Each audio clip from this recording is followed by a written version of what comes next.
You know, everyone in this room, at some point, there arose some desire to begin your spiritual search. And that's a beautiful point. It's a mystery. And it's awesome. And it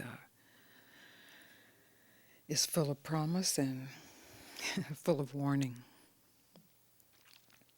But one thing that the spiritual search does is it begins to point out the traps of the material world, beginning with the body, the traps of the body, and identification with the body, and the enormity of that, the seeming solidity of that because of the flesh, how big that is, and the desires that arise in the body, and the appetites of the body, and the needs of the body, and the survival of the body. This is the primary initial focus of really the spiritual inquiry, and it's essential. You know, this has to be faced head on. This is really facing death. It's really, we're talking about death of the body, and I speak about that most of the time. And not that the body has to die, or that the desires have to die, or the impulses have to die, or the appetites have to die, but they have to be met head on so that the recognition of the truth of who you are is not tied up in the body, not bound, not entrapped in the body. And then the next level, of course, is the emotional traps, and they are huge because they seem much more real because they're more subtle. And they can't actually be located as a physical thing or arising from a physical thing. They just appear, you know, as a flood of energy or withdrawal of energy or some form of emotional life. And then the mental, you know, mental is tied up in all of it. So we even need to talk about the mental because mental is everywhere. It's, you know, without the mental, there's no identification with the physical. There's no identification with the emotional. And there's no identification with the thought process.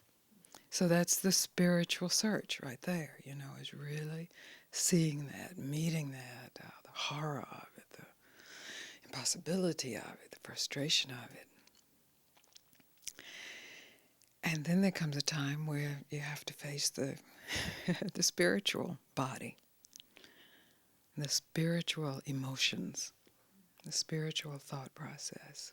And those are the spiritual traps. That's the entrapment. And everyone in this room has been entrapped by that. And you're supposed to be. That's part of it. It's not like you're not supposed to get entrapped. You are. You have to get entrapped. In all of it, in the physical, the emotional, the mental, in order to recognize even what a trap is. So since you are spiritual people,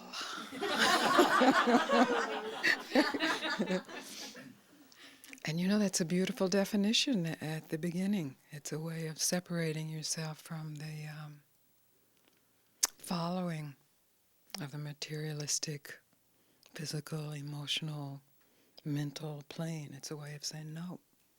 And so and this is really the crux of what I have to say. It's perfect at the beginning. It's not a trap at the beginning. It's a door to freedom. It's like, yes. And then it's a trap, whatever it is. And the sweetest trap and the hardest traps to meet are the spiritual traps, because they're the good ones. You know, they've conquered the ego. I'm almost enlightened, or I am enlightened. Or there's no ego here. I'm empty. I'm happy all the time. Or the reverse of that. I'm not enlightened yet. I'm not empty. I'm entrapped. That's the trap. Those are the jaws of the trap. I am not.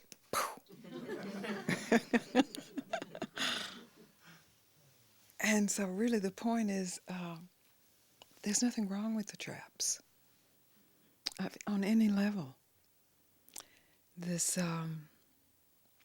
we usually come into the spiritual search really knowing there's something wrong with the physical entrapments and the mental and the emotional entrapments. And then there has to come a time of recognition. It's not about right and wrong.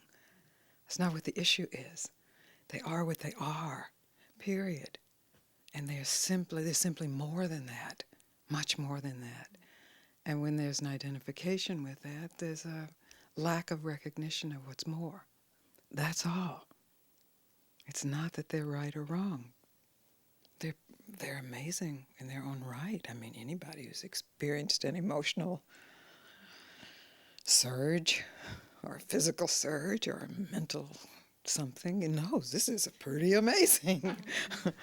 And that's great. The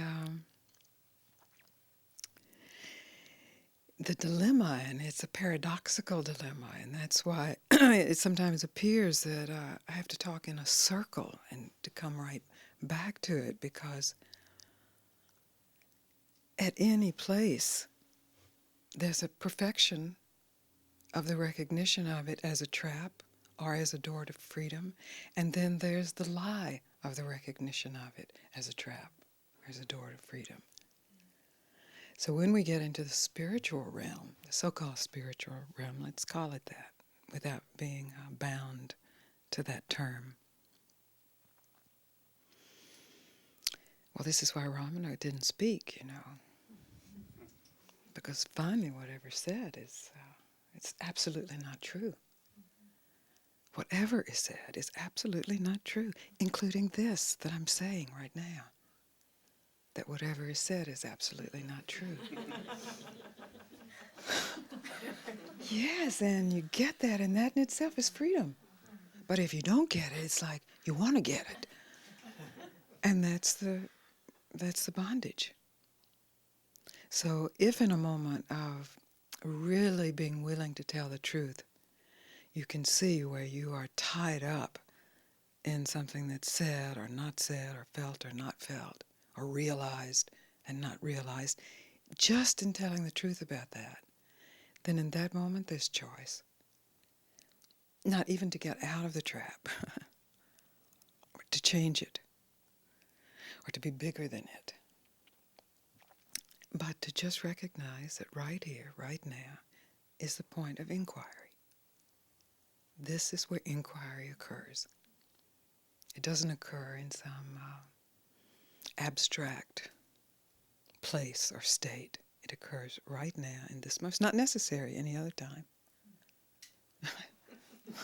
It's not an issue. It'd be absurd to be walking around, who am I, who am I, who am I? As we know, people have done that. I mean, that's the trap of religion, the Advaita religion. It's only necessary in the moment of experiencing yourself bound, and that moment is a holy moment. Because in that moment, you're telling the truth about what it is you're doing to yourself. And doing it to yourself is not wrong. It's not an issue of right and wrong. It's just the possibility to see that there's much more.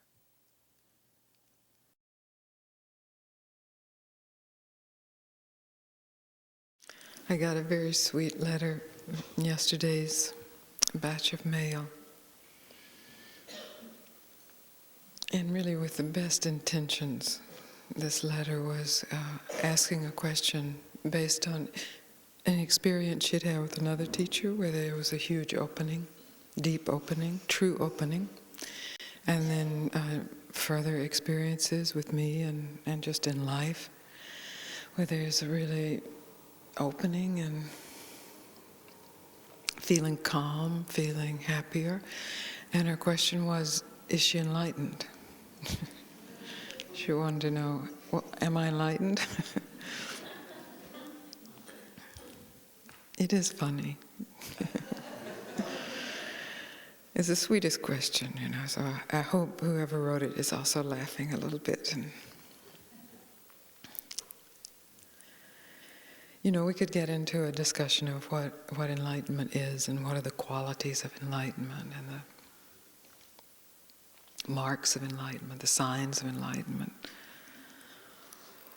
But the gift of Ramana, this huge gift of Ramana, this radical, cutting at the root gift of Ramana that was passed on through Papaji, and here is in your heart, is really turning that question back. Who is it who is enlightened or unenlightened?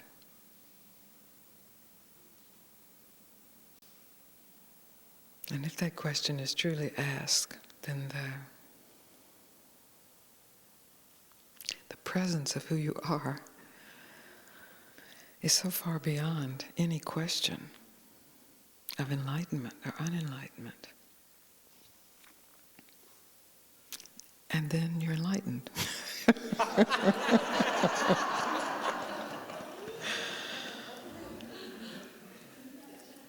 But it's not the I who asked the question. You say, that's still a thought. Am I enlightened? Is still following a thought. Oh, I am because I felt oceanic just a minute ago. Or I'm not because I feel contracted right now. Oh, I am because I haven't had any bad thoughts in 3 weeks. Oh, I'm not because I'm having a negative thought. This is still referencing who you are to a thought or a feeling or a circumstance. And who you are is closer than any of that. And true inquiry, which we have been playing with here, this time together, true inquiry, is really examining all of those places where you have assigned your identity. And one of the places, one of the spiritual identities, is the identity of the one who is enlightened now, finally, so that then I can get on with my life. Or then people will be nice to me, or then I'll get some respect, or then...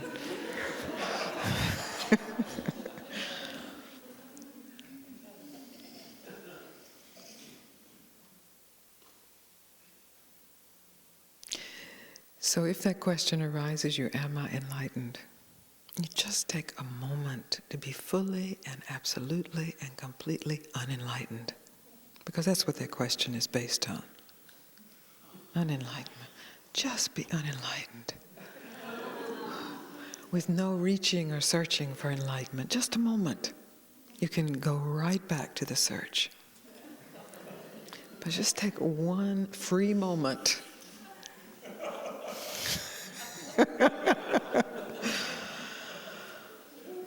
And tell the truth of what is experienced in that. And then if the search is pursued, it's fine. Then it's really a yogic search. You're searching to purify or modify or perfect the character or the body or the emotions or the mind. That's fine. That's a yogic practice. Different, it's not always called yoga, but it's a yogic practice.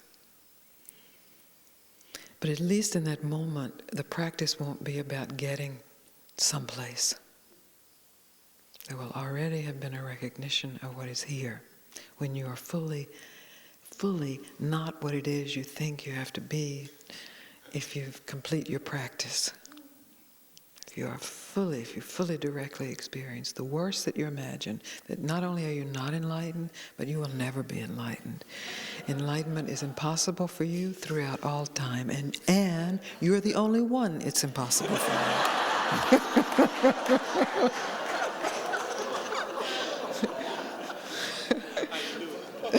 Yes, you knew it all along, so...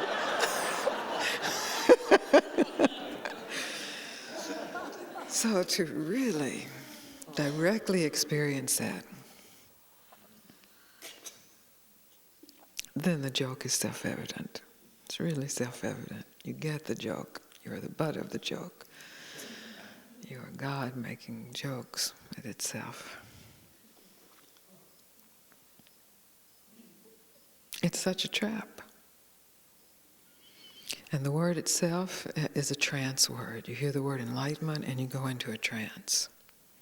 Based on what you've read, based on what you've been taught, based on what you've experienced, based on what you think anyone is saying at any time, based on what editors and translators have passed down to you throughout time, the great sages.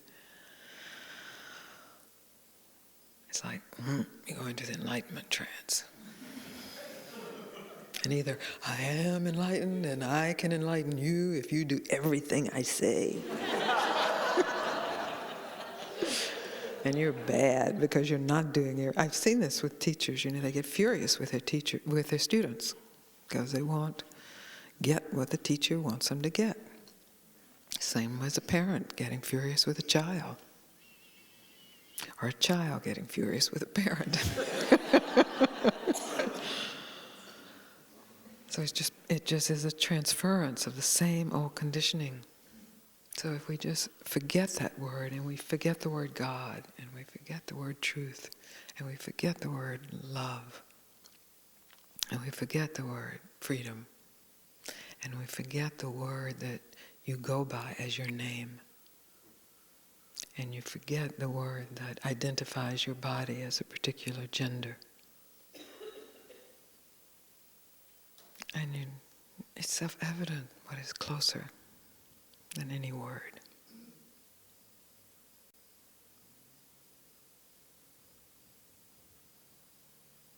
Self-evident what is here, what is always here. Then you use any word you like, and it's informed by that evidence. You use the word I, and you're referring to your body, and it's informed by that evidence. You use the word I, and it's speaking of the totality of our being, and it's informed by that evidence of direct experience.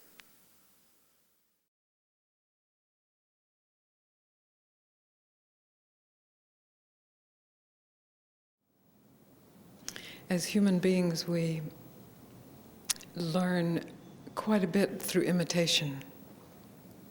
As primates, we learn through imitation. And that's very powerful, of course.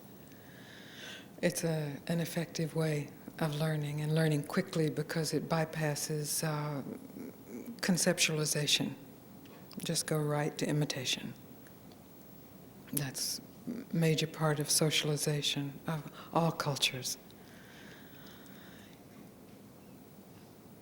Deeper than that, closer than that, is what you know without learning it. And what apparently covers what you know without learning it, is everything you learn. So not only the imitative person that you become, but then the conceptualizations about that person, good person, bad person, unenlightened person, enlightened person. All of that covers what is known before learning and known before imitating. So the particular challenge in spiritual gatherings is that to recognize that the tendency is so profoundly ingrained to imitate being something,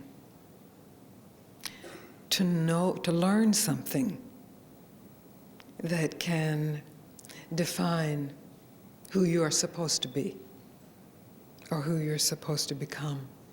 I mean, we know that from our churches and our schools, but we get fed up with that, and so then we generally turn to something else. A different church, a different school.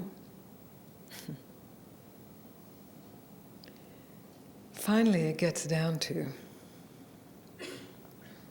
are you willing to not have anything that you can cling to conceptually?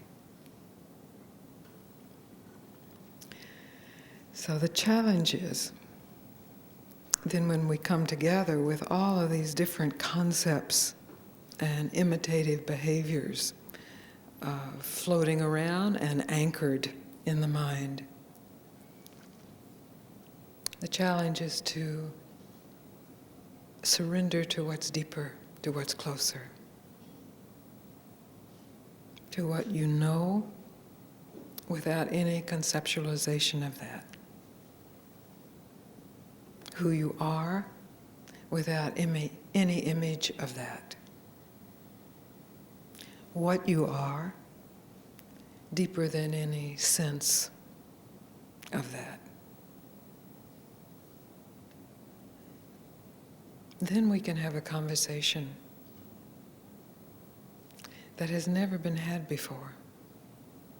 I mean, we will use words that have been used and concepts that have been used, and we can play with imitative behavior. But there's a conversation, heart to heart, that doesn't need a checklist of, are you saying it right? Are you feeling it right? Are you understanding it right? Are you doing it right? A conversation that just is unknowable. A discovery that in the willingness to have that conversation, there is already a wisdom and an intelligence and a beauty and realization that simply in your willingness to be reveals itself.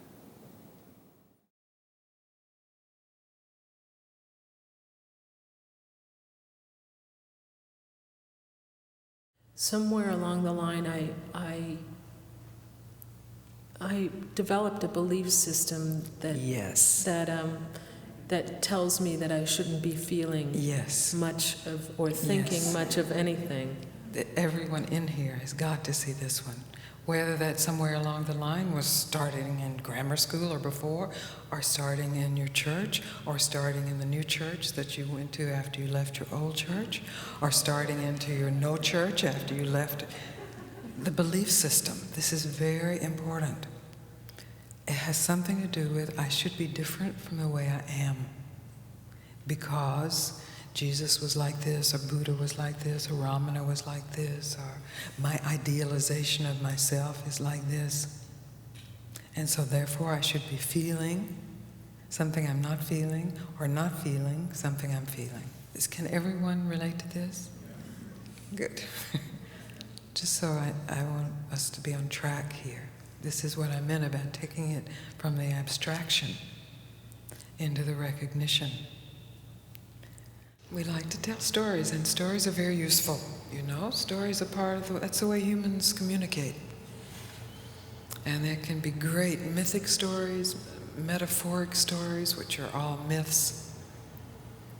And there's the story of you.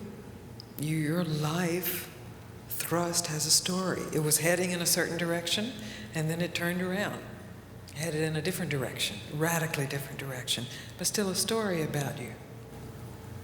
So there's nothing wrong with the story. We love the stories of saints and sages, and we love the stories of demons because we relate to them all. We recognize them all, and stories are teaching vehicles. But once we get to the point of that which cannot be taught, which is also that which cannot be learned, which is who you are, then at least for an instant, there has to be a discovery of what is closer than the story of you. It's not to diminish the stories. It actually makes a much better story. When the stories come forth consciously from recognizing what cannot be told about who you are, then the stories are infused. The stories are art. The stories are great. That's what makes the story of Christ such a story. It shakes us. It makes us fall down to the ground because it's infused with what cannot be told. that which is alive in you right now and is discoverable by you in an instant of recognizing the story. And there may be many levels of the story, subtle and subconscious, unknown levels, but in turning the mind toward the core, toward the deeper levels, there is discovered that which all the levels appear in, which we can call home. When you're home, you're just home. And if there's a story being told, it's being told home. At home, you can relax as you hear the story. You can relax as you tell the story. You can relax as you get terrified of the story. Because you're home. You can be naked at home. You can relax at home. You can be who you are at home. And quite amazingly, you can invite the whole world, the whole cosmos, the whole media home, where you are. And you can be yourself. And that's what we have to give one another. Then the stories that we share with one another, which can be entertaining, are infused with that. Have some real meaning, are metaphors, are descriptions, are the Shakti of what is essentially at home, at peace, here.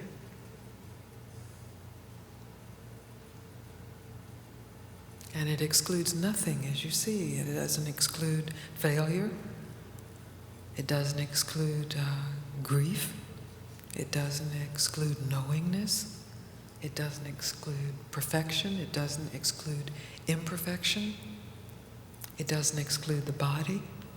It doesn't exclude thoughts. It doesn't exclude emotions. It doesn't exclude any circumstances, because everything is infused with that. This teaching from my teacher is often called a non-dual teaching. What non-dual truly means is all is one. All is oneself. All. But when we are busy identifying ourselves as someone who's going to get something and get something else away, we overlook that that someone, besides being a fiction made up in the mind, based on images and thoughts and feelings and sensations of a body, we overlook that which is always present. That all the getting and losing and keeping away from and seeking and finding and opening and closing and contracting and expanding, that all of that's occurring in as some mysterious, exquisite, horrifying, beautiful mandala of the Shakti of God.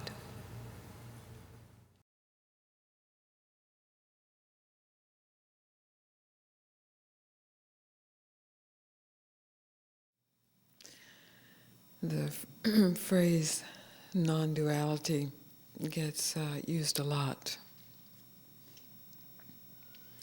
in the most dualistic ways. So what a challenging phrase that is, non-duality.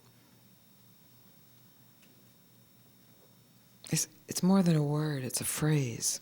It encompasses more than just a word. So the challenge in times like this, as in all times, is to recognize that non-duality includes everything. Nothing is excluded. When most of us begin spiritual search, we begin it with the hope and the prayer to exclude all the troubles, all the suffering, all the misery.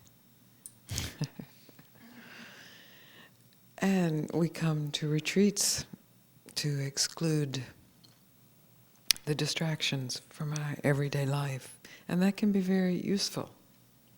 The initial desire to exclude the suffering, the desire to come and retreat and exclude distractions, very useful. But only transitorily useful.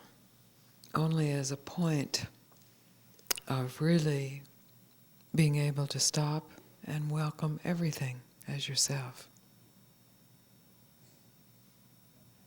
Our minds are maybe hardwired to make one and the other. And that's the way we see it. That becomes our perspective on life. We've got it or we don't have it. We're happy or we're sad. We're right or we're wrong. We won or we lost. And that has its place, but only transitorily, only as a point of view, only as survival for an organism.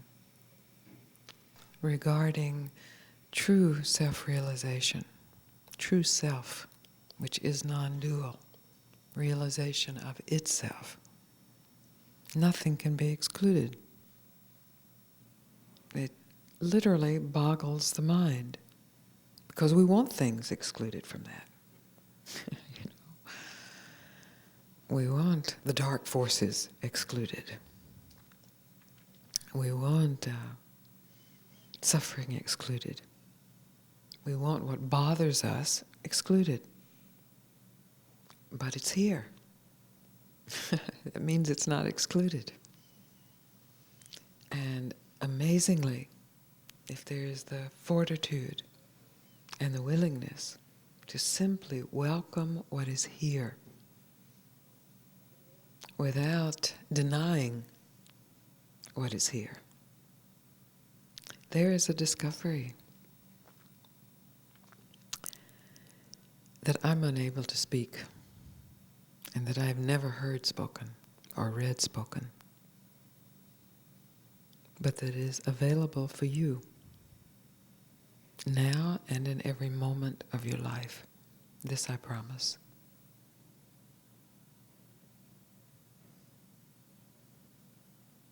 My teacher promised me, and somehow I was able to investigate what he promised. And he invited me to invite you to investigate. It goes against all of human conditioning, maybe all of animal conditioning. Going against, meaning it stops when the impulse says go, flee, escape, kill, hate. It stops. And instincts or emotions or commands of the physical organism appear in that stopping, or recognize to be as true as anything else. And finally are met as aspects of non-duality.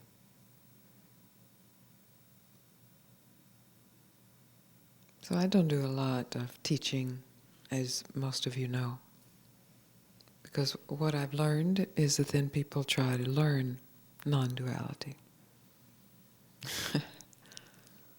It's already dualistic. So if you can recognize the instinct to learn it, because then it will help you get out of something, you can stop. You don't have to learn anything. Really. It's already here. It's always been here. And it is who you are. And it includes everything, everything. Wanted, blessedly. And unwanted, surprisingly. So So our conversation here this weekend is really simply to reveal what's already true and to challenge your mind in whatever concepts have arisen about what's already true, or whatever concepts appear to deny what's already true, or own what's already true, or resist what's already true. So that what is already true can be realized as true right now.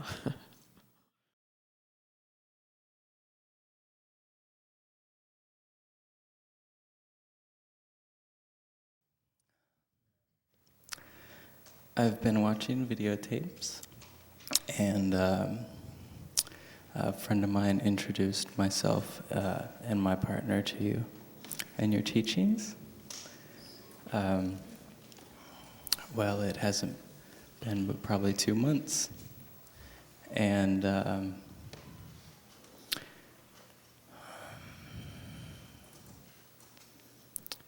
it's very familiar. That it is. And I feel so blessed to be in such a young body and have such a profound realization. That's great. That's great. We're blessed. Yes, by we your are. blessing. Yes. So I find that I have profound moments of being in this exact moment, and how there's no duality that exists except what is created when I'm not in this moment. And is there ever not this moment? Yeah, so this is the thing, is that it's like a thought wave. It goes deep down into the depths of consciousness, and then it comes back to the surface where all the thoughts come and go. And that occurs in this moment? No, it doesn't. Where? Well, it occurs in my mind. And where does your mind occur? Well,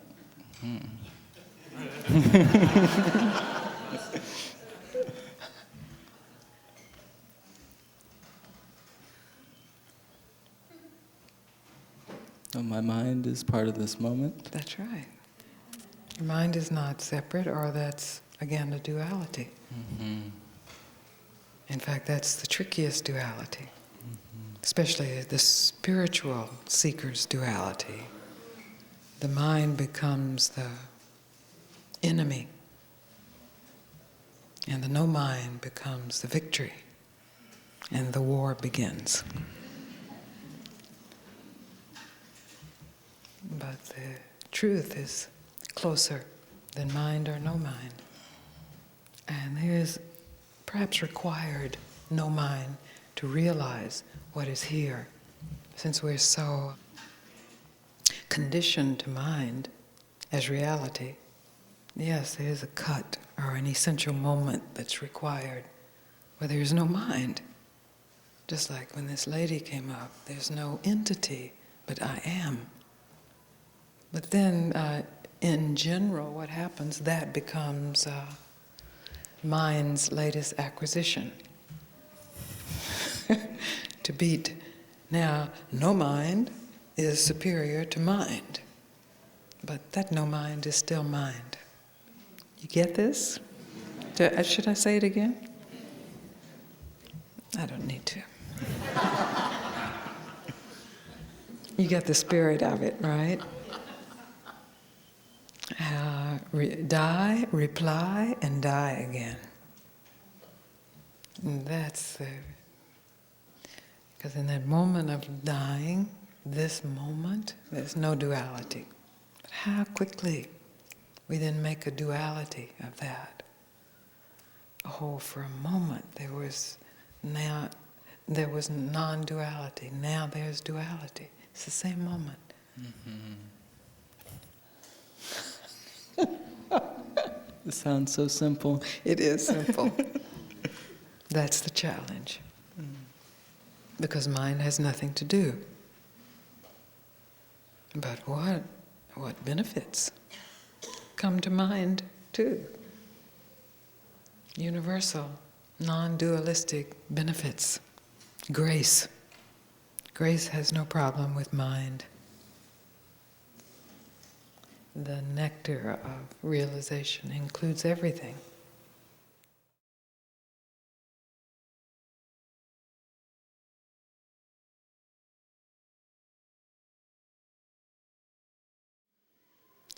In our learning, and maybe just in the structure of our human brains, for survival and for other reasons, we learn to exclude. And that's appropriate. That has its place. It's a great power to learn to exclude. To learn to exclude poison from medicine.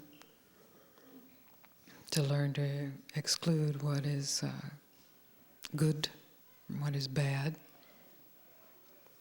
But what this invitation is to invite inclusion into your experience. Not because it's better than exclusion. Not even so that it take the place of exclusion. But because we have been so trained, even maybe especially spiritually trained, to exclude, the vastness of inclusion has been overlooked. And so that even the most profound truth gets used by the mind as a way of excluding. I was speaking with a friend yesterday who's a spiritual teacher, and she's also a psychotherapist, and she said she deals with many people who have come from Advaita teachers who live in such a realm called transcendence that they exclude the human and the emotional and wonder why they're still suffering. And then they say, but who's suffering? And they return right back to the realm of the pseudo-transcendence. Because the actual transcendence includes everything, excludes nothing. And it is in that actual inclusion of everything and nothing that the unspeakable revelation of truth is recognized as who one is. So since what I say to people has been called Advaita, Vedanta, even though I don't call it that, and I have never called it that, when I have read about myself in certain publications, I've noticed that I'm classified as an Advaita Vedantist. I want you to know I'm not, although I don't exclude it. Advaita Vedanta is profound and exquisite and true. Absolutely true. In the realms of the absolute, in the realms of totality, in the realm of totality, absolutely true. But the moment one identifies oneself as an Advaitist or an Advaita Vedantist, then one is not something else. And that's not true. Then the old mental game of classifying, which relies on exclusion, comes into play. And that, of course, gives rise to what we know of in all religions as fundamentalism. Whether it's the religion of the ego, or the religion of Christ, or the religion of Buddha, or the religion of Ramana, or the religion of Muhammad, doesn't matter, it's irrelevant. It becomes a fundamentalism which excludes everything but itself as itself is defined. And that begins where you are, in the seat you are sitting in. That begins with the religion, the fundamentalism of yourself as separate from anything else. As yourself as separate from anything born, anything that dies, or that which is unborn and undying. All of it.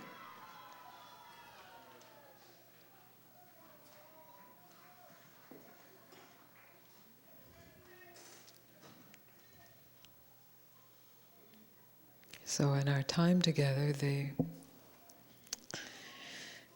daunting task, which perhaps exquisitely is doomed to failure, is to speak what cannot be spoken, has not been spoken. To speak in a language that by its nature is exclusive, what is absolutely and relatively inclusive. To include you, even the meanness of you, in the truth of the totality of the no-thingness of you. The absolute truth never ever being separate from the relative. And if for just an instant there is a release into that, then you are both yourself and everything else. You are both not yourself and beyond anything else. Then we can really use these old words, the all, the everything, the nothing, and they have the meaning that comes from direct experience rather than some abstraction of learning. The result from that cannot be charted. The look of that cannot be imagined. The feeling of that cannot be imagined, although it all is imagined, and it's imagined in the realm of exclusion. Well, it wouldn't look like that, it wouldn't feel like that, it wouldn't feel like this. It would feel more like I felt when I felt that. And that's the trap. That trap opens in a moment of the willingness to include everything and more. Nothing and more and less. So in particular meetings, particular conversations arise and things are said that are particular to that meaning and yet can generate out into time so that they're relevant to someone listening to a tape or reading a book or an interview. But it's always important to recognize that if what you are reading or seeing or hearing in this moment or any other moment is taking you to the path of further exclusion, then it is not what I'm speaking about.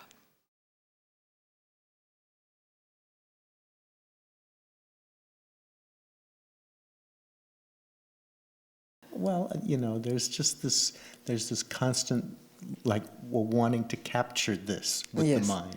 But what else is happening?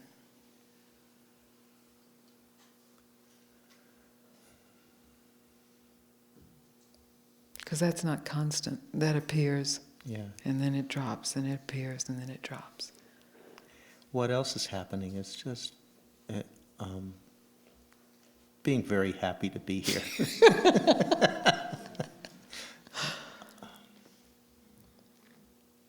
So can you find a separation between yourself and this happiness? When you say, I am happy, which is what we normally say, I'm happy. Mm-hmm. But rather than just continuing that, if you just stop for a moment and see, where is this I who is happy? Is there a separation between I and happy? really. I don't think so. I think it feels like that's just it. Yes, that's right. This is the easy one. I am happy. The more difficult, more challenging one is I am sad. I am angry. I am despairing. I'm unenlightened. I'm confused. I'm doubtful. If you stop making the separation between I and this state, I'm unpeaceful. If you just, as you just saw, that this I is not a pinpoint. So in that moment, it is just not peacefulness. And you let it be that, and you be that fully. Like right now, can you fully be unpeaceful?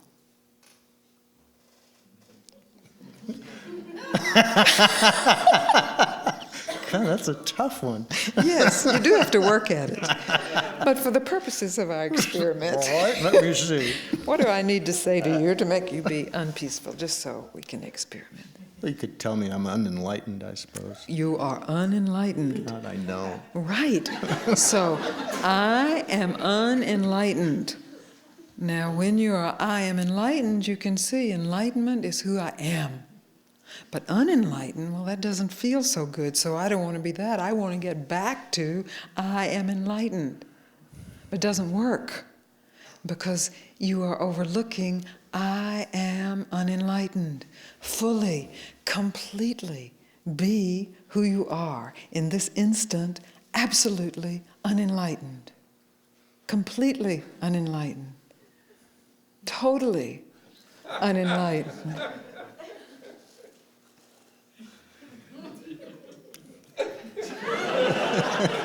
What's the experience? What do you experience? Well, that's okay, too. Yeah, it doesn't matter. It doesn't matter. Yeah. So one feels really good.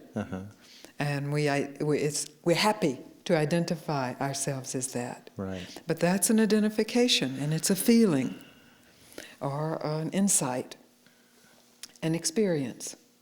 An experience has a beginning, a middle, and an end. It appeared and it will disappear. The good ones too. So in an infantile kind of way, we want the good ones to not disappear. It's kind of like a Santa Claus or something. We want never to feel bad again. But that's not wanting the totality of ourselves. It's fascist, actually. It's a kind of spiritual fascism, where the ugly feelings are to be sent off into some camp or death march, never to return. Only the pure feelings will be here, only the radiant feelings. So this is what Hitler said. That's what Hitler was doing. He was bringing the new age and purifying and all the other great fascists.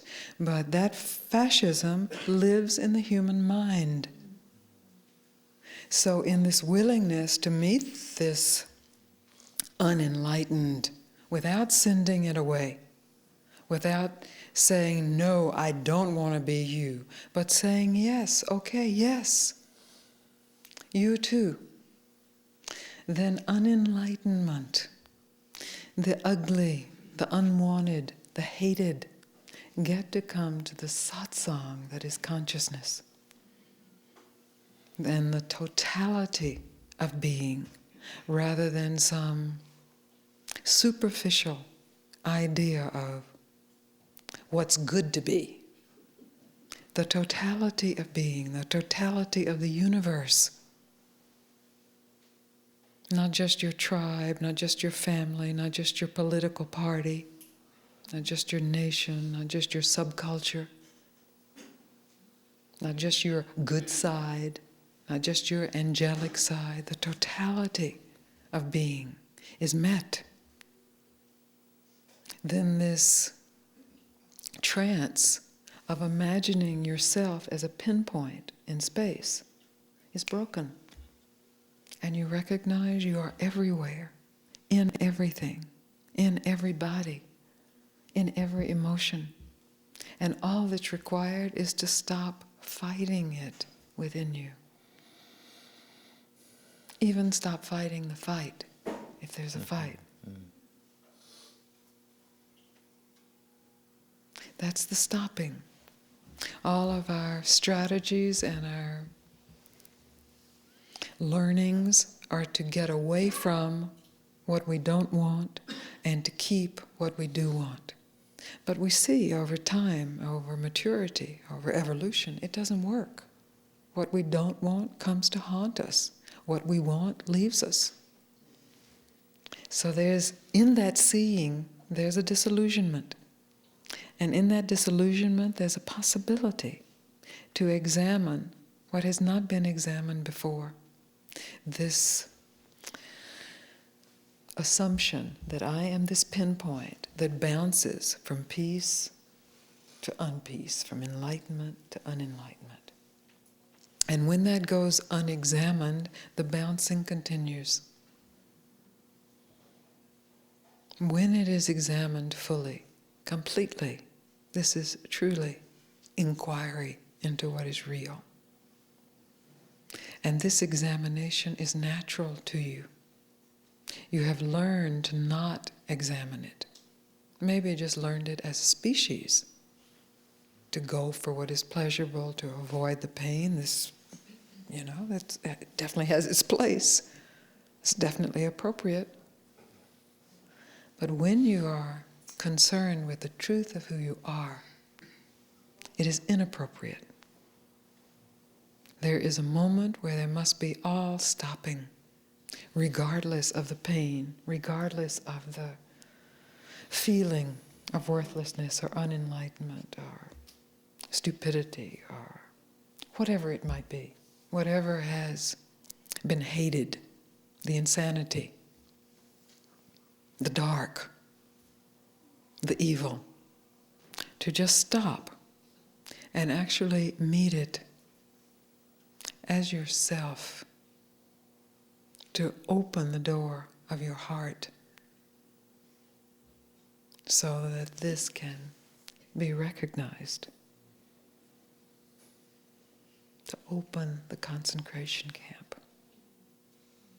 to liberate the ideas of yourself.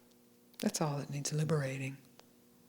There's no self to be liberated.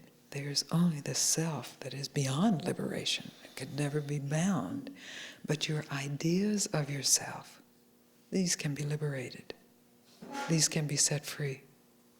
And they are naturally set free when they are met, and the meeting occurs in the stillness, in the silence, in the heart.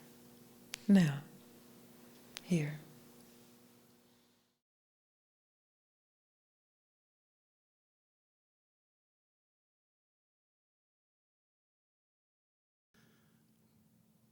And I understand that there's no how to stopping. Mm-hmm.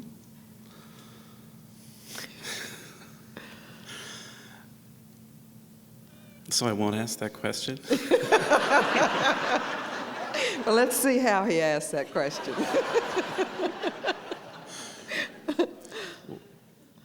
I feel like there must be some sort of mechanics to stopping.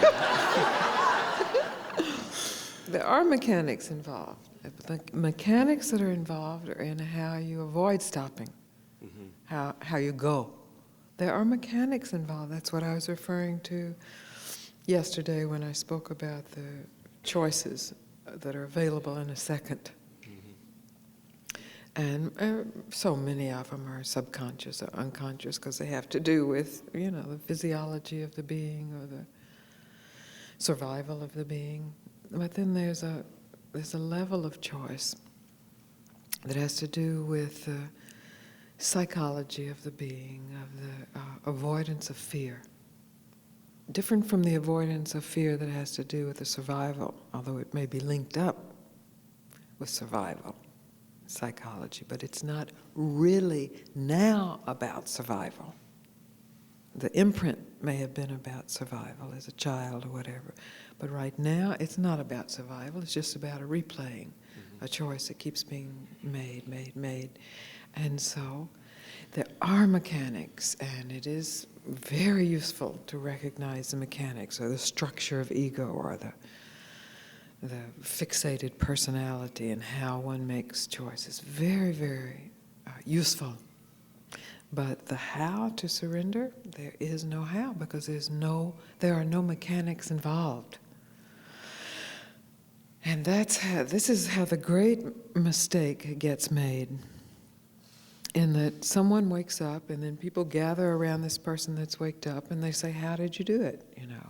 And the person scratches his or her head and says, well, this is what I did. I sat with this master, or I went on this 40-day fast, or I, beat myself with a whip, or indulged all of my desires, and then I waked up.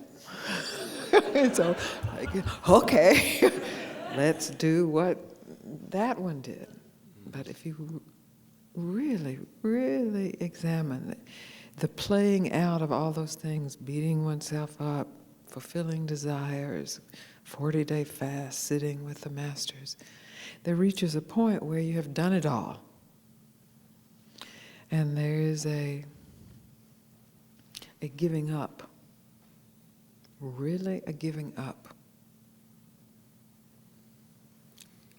Not it may be like a defeated giving up, but it's not a defeat. Because in the defeat there's a mechanic. The giving up is a mechanic of closing down. There's a choice, well, I give up. Well, it's no good. And so that's a subtle way of giving up, but not giving up. It's the dramatization of giving up. It's the imitation of giving up. So there's still something being done. So the surrender, the giving up, the stopping, the challenge I have is in speaking about it, because it really can't be spoken about. Because whatever I say about it, the mind, since it's trained that way, is taking notes about what she really means the mechanics are of this.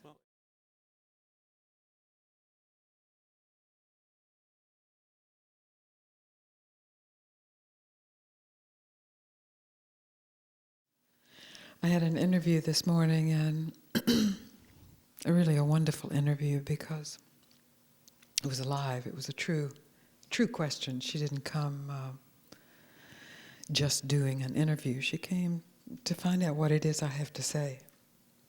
So she asked me what my core message is. My core message is that always, every instant, every moment, in every circumstance, silent awareness is alive in you. Not silent awareness that is in opposition to noise or speaking, but silent awareness, absolute silent awareness that includes everything, even including the thoughts that you have about who you are. The thoughts that you have about who you are not who you are. They are thoughts that appear in who you are. You are silent awareness. I've used the word silence for many years, but I realize there's it's so easy to mistake the meaning of that. Then it becomes silence in opposition to speaking, or in opposition to action. And it's not that. It's silent awareness that is aware of all speaking, all action, and aware of all non-speaking, non-action. So it is the resolution of all dualities. Not in opposition to any duality, but the resolution of duality. That's the core message, the core invitation. Then our time together is really spent pointing to that and discovering, what does that mean then to you? If it's not something you learn or believe in or remember, which I advise you not to, but something you actually discover, what does that mean to your life? How does that reveal itself? She also asked me many questions, some about beliefs, belief in eternal life. I said, what if you don't believe in eternal life? Whoa, it's like, but we're a spiritual subculture. We have to believe in eternal life. What if you don't believe in anything for a moment? Dare you not believe in anything just for a moment? If you dare, then there is a possibility of real inquiry, real investigation. There's a possibility, the capacity to discover yourself as this silent awareness. Not to believe in, because if you believe in it, that will be a thought about it. But to realize it, to realize yourself. What does that mean? I can tell you what it has meant for me. It's very good news. That's probably all I should say. It's very good news universally. But it doesn't necessarily mean that your personality will change, or that your circumstances will change, or that your emotions will change, or that you will be more quiet. It doesn't necessarily mean anything except its own good news.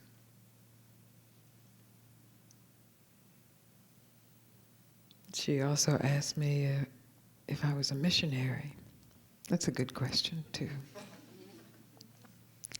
I'm not a missionary at all. My mission is to simply invite you, if you are drawn and if you are curious, to investigate for yourself what is always here, what is already awake, what cannot be objectified, and yet is present. And finally, who are you?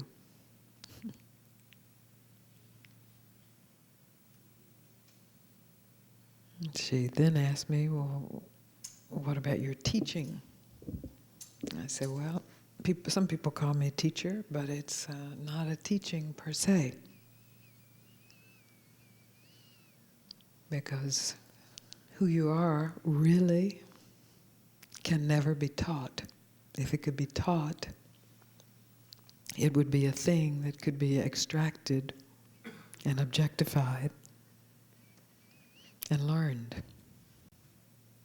And by this time we would have all learned it. Because you have heard it.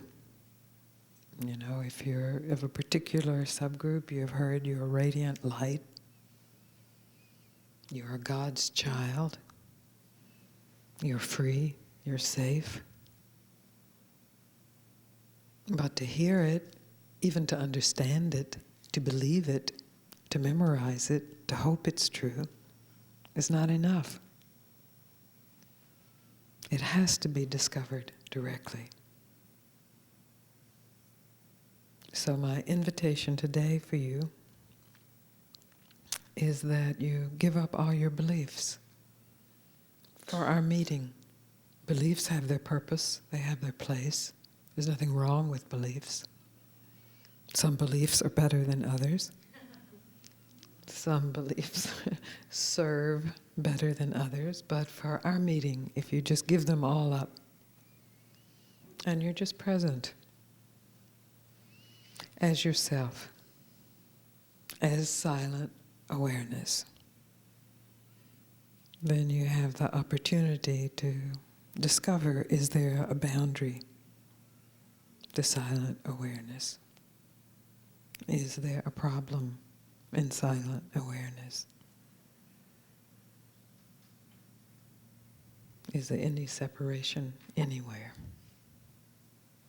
To discover this, to inquire into this, not to know ahead of time, yes or no, but to discover. Then our conversations and our meeting and our just being together will be of some use in your life. And then your life will be of some use in the collective life, the planetary life, the cosmic life.